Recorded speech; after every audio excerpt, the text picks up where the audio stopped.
All right, everybody. So here is, I think, a maybe 15-minute video or so with some assorted quotient rule problems that I got by request. Now, at this point in time, I had made the initial videos for the assignment that had the product rule and the quotient rule.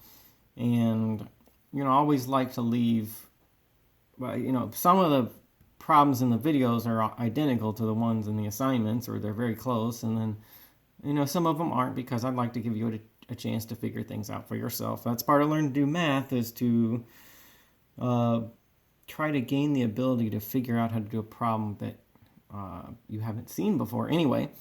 But this one I think is worth making a video about, even though initially I wanted to try to leave it to you. Okay, so there are these functions f and g, and they're not given by formulas or equations. They're given by graphs, and a graph is points, right? There's an x coordinate and a y coordinate for each point. And I'd like to try to get you to see that, whether I give you a formula and I say f of x is equal to x squared, or I give you the graph and I say this graph has the point 3 for x and 9 for y, it's the same information, all right? Maybe we're kind of inclined to want to see things like this, but if I gave you a graph and you could read the points off of it, it is the same information at the end of the day. All right, so these functions are not given, but that's okay. I think we have enough information to solve this problem. So there's this function q, which is defined to be f over g. So it's a quotient. And then the question is, what's q prime at 2? So it's saying like, well, what's q prime?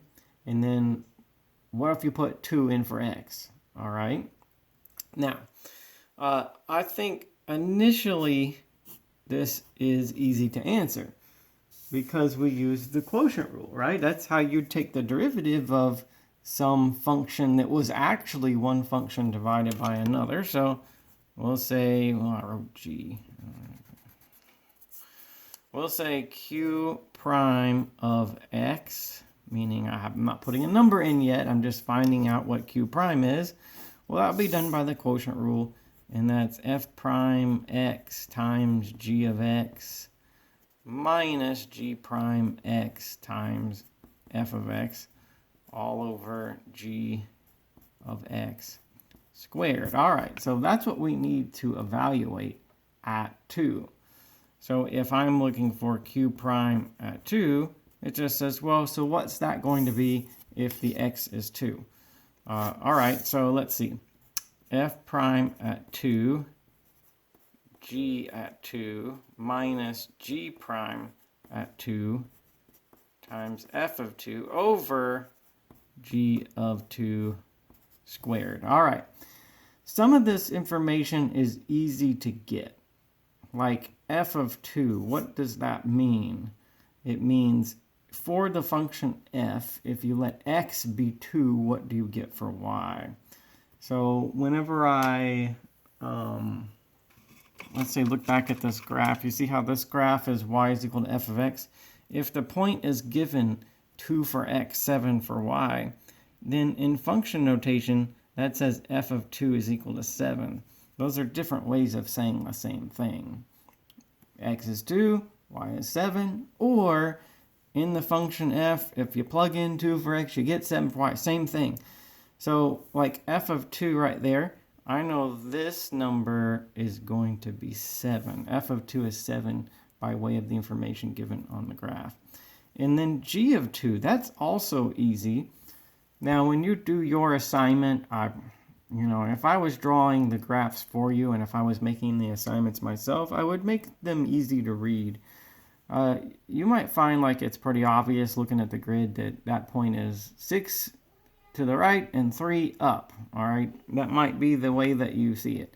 And there might be some that look halfway in between, like this point is halfway between 3 and 4. So I saw that it was 2 and 3.5 when I looked at the grid. Okay, but all right, what was my point? G of 2. Well, here's the graph of g of x. That point says if you put 2 for x, you get 3.5 for y. So this g of 2 here that's going to be 3.5. All right. What about the primes, though? Oh, sorry. This g is also going to be 3.5. What about the primes, though? What's f prime of 2? What does that even mean?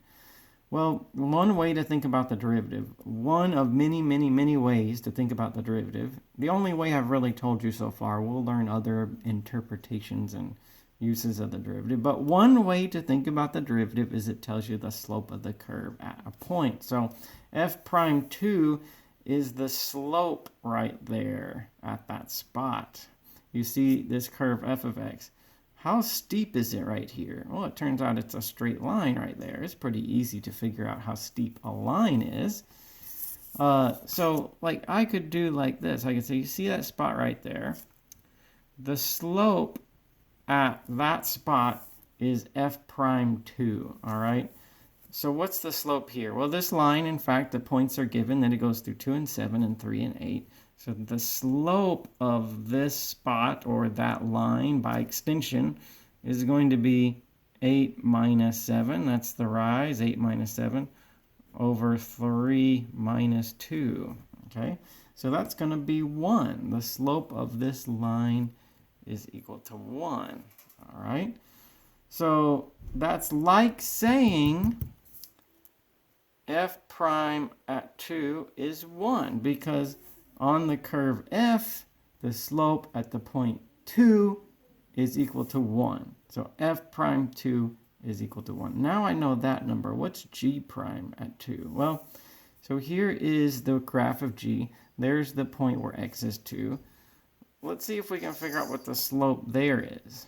If I can find the slope at this point right here, then I know what g prime at 2 is. But, you know, this point right here has the slope of this line by extension. So can you tell me the slope of that line? It goes through 0.2 and 3.5 and 3 and 3. So I could again use rise and run. I'll do 3 minus 3.5 over 3 minus 2. And that's negative 0.5 over 1. So the slope there is negative 1/2, negative 0.5. All right, so let's do this. We'll say g prime at 2 is the slope at that spot right there, or the slope of this line by extension is negative 0.5. All right, so let's put all that in. I've now got f prime, I've got g prime, I got g, I've got f. All right, I have everything. So here goes. F prime at 2. That's 1. G of 2 is 3.5. Minus g prime at 2. That's negative 0.5.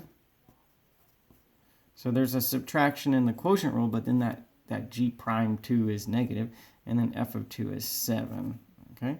And then down here I want 3.5 squared. All right, so here's what I'm going to get. Let's say, you know, anybody can type this in their calculator. I'll try to do it this way. 3.5, that's 7 over 2. 7 over 2, okay.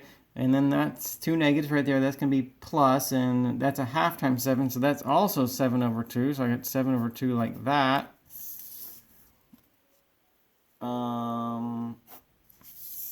And then this is 7 over 2 squared, so that's 49 over 4.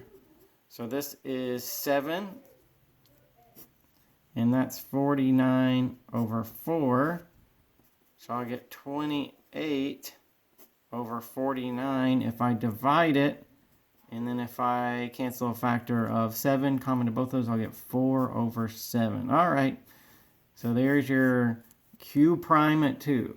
All right. We use the quotient rule, but we got to interpret all the symbols. What's g of 2? What's f of 2? What's f prime of 2? What's g prime of 2? You got to know what all that means. All right. And they all mean something a little bit different. Some are interpreted in terms of slopes on the graph, like the derivatives, but g of 2 and f of 2, that's just function notation. That's just x's and y's. All right. Okay, I realize probably any normal person would have just typed that in their calculator, but this is how you do it the old-fashioned way, in case you're curious. All right, so let's do one more by request. That was this one, where this function f of x is given to be c to the fourth power minus x to the fourth power over c to the fourth power plus x to the fourth power. Very important comment about this one is, well, what do x and c have in common? They're both letters of the alphabet, but when we're doing calculus, x is the variable in this function, and c is a constant. It's a constant that you don't know, but it's still a constant. A constant is different than a variable, all right? A constant is always the same. A variable can take on different values, all right? So when we find the derivative of this, we need to treat the c like a constant. All right, now, if I was going to find the derivative of this, I would use the quotient rule, okay? So it's the derivative of the top function. What's the derivative of c to the fourth power minus x to the fourth power? Well, c, or c to the fourth power, that's a constant. So its derivative is 0. I carry down the minus, and what's the derivative of x to the fourth power? That's 4x to the third power. So that's f prime g minus g prime. Okay, so tell me then, what is the derivative of that bottom part, this c to the fourth power plus x to the fourth power? Well, again, c is a constant, so is c to the fourth power. It's just a number. You know, you take a constant and you raise it to a power, it's still just a number. It's a constant. It's not changing. So it's a 0, the derivative of c to the fourth power, plus 4x to the third power. That's the derivative of x to the fourth power. Derivative of c to the fourth power plus derivative of x to the fourth power. So that's g prime, and then here is f. Okay, so that's how the quotient rule works out on the top. Down here, I'm going to have c to the fourth power plus x to the fourth power squared. So some labeling might be in order. Why not? So I'm seeing this as f over g, according to the way I've described the quotient rule for you. Here's f prime, there's g prime, there's f. Okay, so this thing is a total mess at this point. Let's see if we can simplify it. I wrote the 0 there just for emphasis, but I guess all we really have, let's multiply all this together, is negative 4x to the third times this.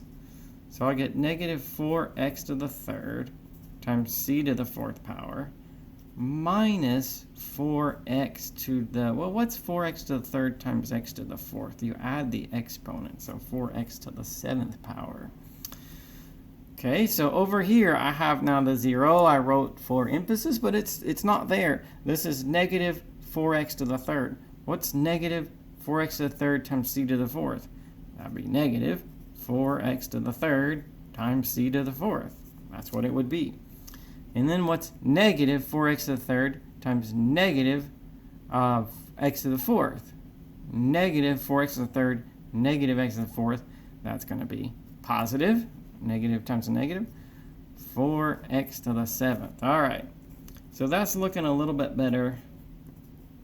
It was a total mess up there, but now I think it's okay because I've got this negative 4x to the seventh, positive 4x to the seventh. Those will cancel.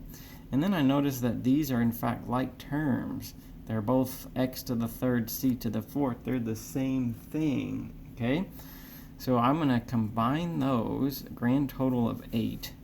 Negative 4 of something minus 4 more of the same thing would be negative 8 of that thing. And it is x to the third, c to the fourth. They describe this as like adding apples and apples. Those are the same. 4 and 4 makes 8 for whatever it is. And then I'm going to get down here, c to the fourth, x to the fourth squared. Okay? All right, so why don't we square that c to the fourth, x to the fourth out? Just kidding, that's a joke. What good would that do? Okay? I mean, if you squared that out, you're just going to have more stuff there. And it's not going to make it simpler. Notice how like every step I have less stuff. I don't want to do something that's going to create more stuff. I want less stuff. That's what simplifying is. Anyway, but that is the end of the road for that one. That's as far as we can take it.